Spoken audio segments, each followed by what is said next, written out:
Welcome to my channel. હું ભાવના લાધાવાલા આજે તમારા માટે લાવી છું પાલક કોર્ન સેન્ડવિચ. એના માટે સામગ્રી જોઈ લઈએ. આ સમારેલી એક બાઉલ ભરીને પાલક છે, આ બાફેલા મકાઈ, આ વ્હાઈટ સોસ માટે દૂધ, મેંદો 2 ચમચી, બટર, લસણ સમારેલું, મીઠું, મરી, મિક્સ અપ અને ચીલી ફ્લેક્સ અને આ બ્રેડ. તો હવે આપણે રીત ચાલુ કરીએ. સૌથી પહેલાં મેં એક પેનમાં તેલ લીધું છે. એમાં આપણે થોડુંક ઝીણું સમારેલું લસણ સાથે લઈશું.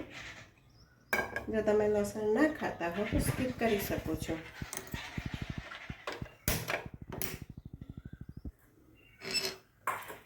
આ લસણ સેજ બ્રાઉન થાય, સેજ જ, બહુ એને બાળવાનું નથી, સેજ ફ્લેવર આવે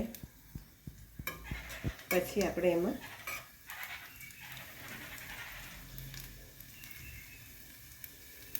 પાલક નાખી દઈશું.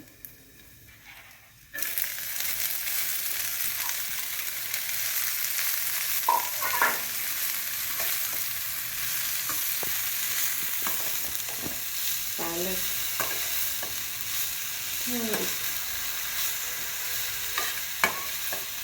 કૂક કરવાની છે 1-2 મિનિટ, પછી હું તમને બતાવીશ. જુઓ, આ 2 મિનિટ પાલકને સાતરી લીધી છે. હવે એમાં આપણે બાફેલા મકાઈ નાખીશું.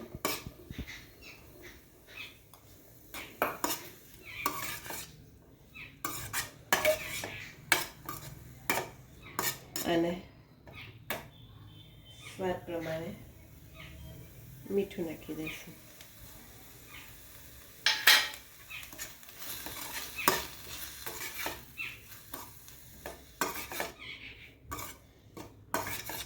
આ બરાબર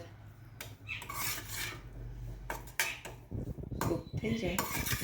મકાઈ તો બાફેલા જ છે એટલે આપણે ખાલી સ્ટર ફ્રાય જ કરવાના છે. પછી આપણે વ્હાઈટ સોસ નાખવાનો છે.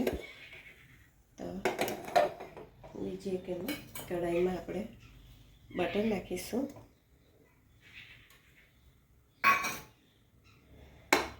અને બટર સેટમેન્ટ થાય પછી એમાં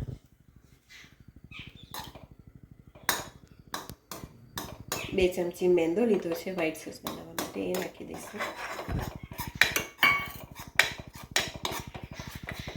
એને સરસ શેકાવા દેવાનું છે. તમારે સપોઝ હેલ્ધી વર્ઝન જોઈતું હોય તો મેંદાની જગ્યાએ તમે ઘઉંનો લોટ પણ વાપરી શકો છો.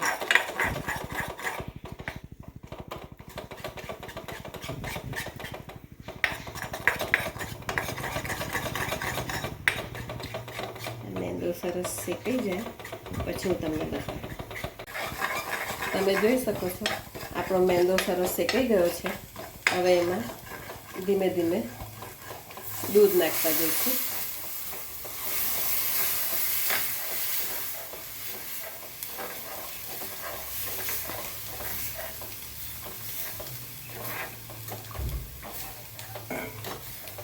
દૂધ નાખીને પછી અને થોડું ઘટ્ટ થાય બરાબર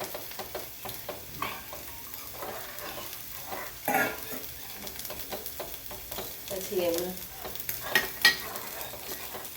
સ્વાદ પ્રમાણે મીઠું,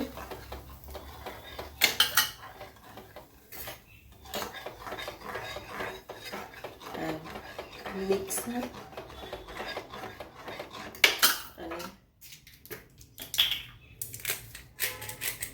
મરી પાવડર,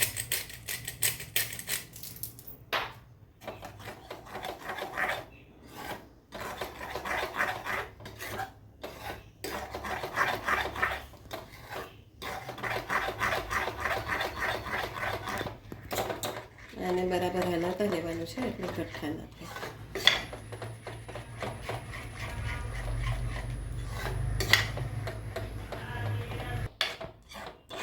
અને ઉપરથી થોડાક ચીલી ફ્લેક્સ નાખવાના છે.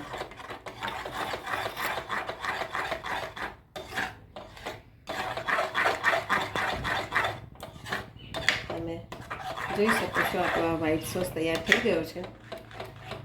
પછી હું તમને બતાડું. હવે જુઓ, હવે આ વ્હાઈટ સોસમાં આપણું આ કોર્ન પાલક મિક્સર જે છે એ નાખી દેવાનું છે.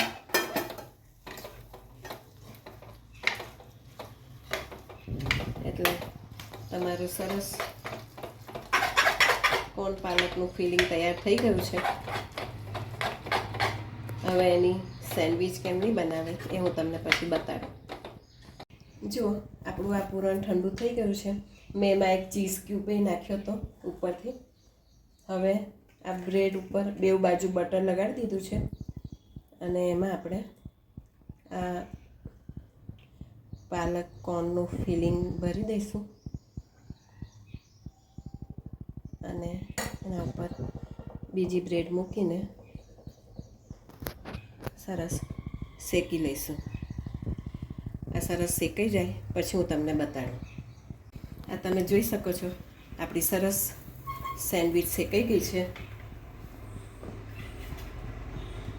હું તમને બતાડું.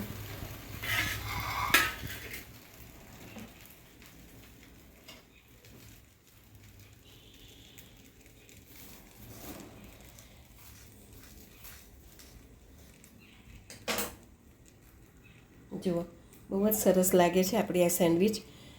કોર્ન પાલક સેન્ડવિચ સુગંધ બહુ જ મસ્ત આવે છે અને આ હેલ્ધી પણ એટલી છે. તો તમે આ નક્કી ટ્રાય કરજો. જો તમને મારી આ રેસીપી પસંદ આવી હોય તો પ્લીઝ મને સબસ્ક્રાઈબ જરૂરથી કરજો અને બેલ બટન દબાવજો. Thank you.